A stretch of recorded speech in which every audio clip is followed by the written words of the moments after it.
Yes, पानी हमारे लिए क्यों इतना इम्पोर्टेंट है?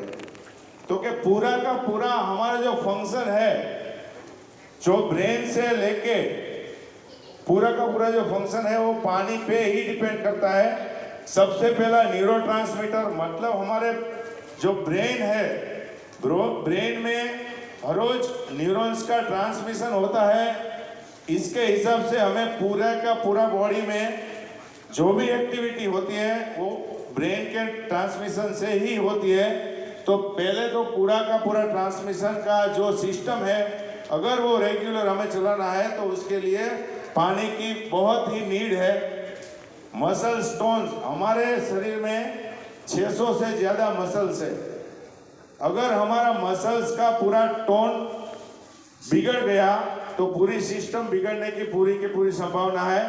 इसीलिए पानी की मेन रिक्वायरमेंट है वो हमारे मसल्स के टोन को रेगुलेट करने के लिए। दूसरा है टॉक्सिन्स। ये जो टॉक्सिन्स है हमारा बॉडी में, जो टॉक्सिन्स अगर रिमूव नहीं हुए तो हमारे सेल में कहीं पे भी टॉक्सिन्स रह गए हैं तो वहाँ पे इन्फ्लामेशन होगा, और इन्फ्लामेशन की वजह से ही सभी डिजीज होते हैं। तो मोस्टली अगर वाटर का नीड है तो टॉक्सिन्स रिमूव करने के लिए है। इसी मेटाबॉलिज्म, बॉडी का मेटाबॉलिज्म, अगर हम चयापचय की क्रिया बोलते हैं उसको, मेटाबॉलिज्म, अगर हमारे भूख लगती है तो वो मेटाबॉलिज्म की वजह से लगती है। अगर हमें नींद आती है तो वही मेटाबॉलिज्म के हिसाब से ही लगती है। मगर अगर कहीं पे भी फैट डिपॉजिट हुआ, कहीं पे भी मोटापा अगर आ गया तो समझना कि हमारा मेटाबॉलिज्म बिगड़ गया है। तो टोटली मेटाबॉलिज्म को रेगुलेट करने के लिए पानी की जरूरत है। फिर एटीपी है। एटीपी मतलब एडिनोसाइन ट्राइफॉस्फेट है। हमारे जो सेल है, सेल के अंदर एक माइटोकॉन्ड्रिया होता है, और माइटोकॉन्ड्रिया के अंदर एक एनर्जी जनरेट होती है, वो हमारा पावर हाउस कहलाता है। और ये पावर हाउस से ही एनर्जी पूरे बॉडी में ट्रांसफर होती है। तो ये एटीपी मोस्ट इंपॉर्टेंट है, और एटीपी रेगुलेट करने के लिए पानी की ही रिक्वायरमेंट होती है। हाइड्रेशन, डिहाइड्रेशन की वजह से 250 से ज़्यादा डिजीज होते हैं। अगर डिहाइड्रेशन को कवर किया जाए तो 250 से ज़्यादा डिजीज से हम रिकवर हो सकते हैं सिर्फ पानी से। कोलोन क्लींजिंग, हमारी आंत है वही हमारी टोटली हेल्थ के ऊपर डिपेंड है। अगर हमारी आंत बिगड़ गई तो बहुत सारे डिजीज होने का कारण है। तो जो आंत अगर हमारी साफ रही तो हम हेल्दी रह सकते हैं। अगर वो बिगड़ी तो हम अनहेल्दी लाइफस्टाइल जिएंगे। तो आंत के लिए पानी की बहुत ही जरूरत है। उसके अलावा फिजियोलॉजिकल फंक्शन, मतलब हमारे बॉडी में 200 से ज़्यादा हड्डी होती है, ग्लैंड होती है, इसके साथ मसल्स होते हैं 600 से ज़्यादा, 60 ट्रिलियन सेल्स होते हैं। ये सभी को रेगुलेट करने के लिए पानी की जरूरत बहुत ही ज़्यादा है। Yes, next. इसके अलावा वाटर है वो नेचुरल क्लींजर है, मतलब कि क्लीनिंग हमारा हर रोज का होना चाहिए। जैसे हम सुबह उठते हैं, ब्रश करते हैं, नहाते हैं, हमारा बॉडी को क्लीन करते हैं, इसी तरह हमारे सेल भी अंदर से क्लीन होना चाहिए। तो ये पानी क्लींजर का काम करता है। दूसरी, प्राइमरी सॉल्वेंट, अगर हम सुबह से शाम को जो खाते हैं, जो भी खाते हैं, अगर वो पिघलता नहीं है पानी में तो उसका यूटिलाइजेशन कहीं पे भी हो नहीं सकता है। इसीलिए ये नेचुरल सॉल्वेंट की तरह काम करता है। ऑक्सीजन, पूरा ऑक्सीजन देता है। सेल का स्ट्रक्चर मेंटेन करने में पानी का बहुत ही बड़ा रोल है। अगर सेल का स्ट्रक्चर मेंटेन नहीं हुआ तो कौन से सेल को क्या काम करना है, पूरी की पूरी सिस्टम हमारी बिगड़ जाएगी। तो मेन काम है उसका स्ट्रक्चर को मेंटेन करना।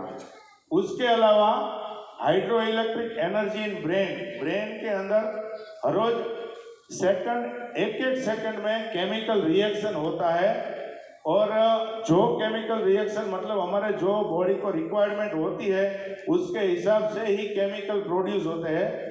और जब भी कोई भी केमिकल का यूज अगर हो गया है फिर उसका वो केमिकल अपने आप ही खत्म हो जाता है। तो प्रोडक्शन और डिस्ट्रक्शन दोनों में पानी का रोल बहुत ही उम्दा है, बहुत ही बढ़िया है। और वो सिर्फ नीड नहीं, हमारी दूसरी है न्यूट्रिशन हॉर्मोन्स। जो हॉर्मोन्स है हमारे शरीर में 15 से ज़्यादा हॉर्मोन्स होते हैं, और हॉर्मोन्स के बिना हमारा शरीर रेगुलर फॉर्म में नहीं आ सकता। और ये हॉर्मोन्स का सुबह से शाम सेकंड में हॉर्मोन्स क्रिएट होता है। तो इसके लिए पानी की बहुत ही ज़रूरत है। और लास्ट में सबसे पहले पानी की जरूरत, अगर बच्चा कहीं पलता है तो माँ के पेट में भी 90% पानी होता है। तो ये मोस्ट रिक्वायर्ड है पानी की, इसीलिए पानी को जल ही जीवन कहा जाता है। Yes, next. ये फिजियोलॉजिकल फंक्शन है, ये फंक्शन है वो हमारे मेडिकल साइंस में बहुत ही मायने रखते हैं। क्योंकि अगर जॉइंट है तो जॉइंट, हमारे शरीर में जो भी जॉइंट है वो अगर अच्छी तरह चल पाए तो उसमें लुब्रिकेशन की बहुत ही ज़रूरत होती है, और लुब्रिकेशन है वो पानी से ही पॉसिबल है। इम्यून सिस्टम मतलब, आगे मैं आपको इम्यून सिस्टम के बारे में बताऊंगा कि इम्यून सिस्टम मतलब रोग प्रतिकारक शक्ति, हम उसको गुजराती में बोलते हैं। और अगर हमारी रोग प्रतिकारक शक्ति कमज़ोर हो गई तो ज़्यादा से ज़्यादा डिजीज आने की पॉसिबिलिटी रहती है। अगर हमारी इम्यून सिस्टम स्ट्रांग है तो कोई भी प्रॉब्लम आने की शक्यता नहीं है। वो ही डिपेंड ऑन पानी। फिर मस्कुलर फंक्शन है, लीवर एंड किडनी जो हमारे मेन ऑर्गन है, लीवर के पास और किडनी के पास हर रोज के हजारों काम होते हैं, और वो काम वो कब कर पाते हैं, अगर प्रॉपरली पानी उनको मिला तभी उसका फंक्शन रेगुलर होता है। एलिमिनेट ऑफ वेस्ट प्रोडक्ट को निकालने का काम तो है ही है। फिर न्यूरोट्रांसमीटर, और सबसे ज़्यादा बॉडी हमारा टेम्परेचर, पानी हमारा रेगुलेट करता है। अगर हमारा टेम्परेचर रेगुलेट नहीं हुआ तो बहुत ही डिहाइड्रेशन स्टेट होता है, और डिहाइड्रेशन स्टेट में 200 से ज़्यादा डिजीज हमें आने की शक्यता है। और स्किन मेंटेनेंस, टोटल स्किन हम बाहर से तो मेंटेन करते ही है, नहाते हैं, साफ सभी क्लीनिंग करते हैं, लेकिन अंदर से जो मेंटेन होता है वो सिर्फ और सिर्फ पानी से ही होता है। यस, अभी हम देखेंगे हमारे डेमो में हम बोलते हैं micro cluster, ORP, pH, H2O, ये सब बोलते हैं, और हमें सुपरफिशियल नॉलेज भी है उसके बारे में। लेकिन आज थोड़ा डीप में हम जानेंगे कि ये सब कितनी बढ़िया प्रॉपर्टी है, और हम उसको लाइटली सबको बता देते हैं।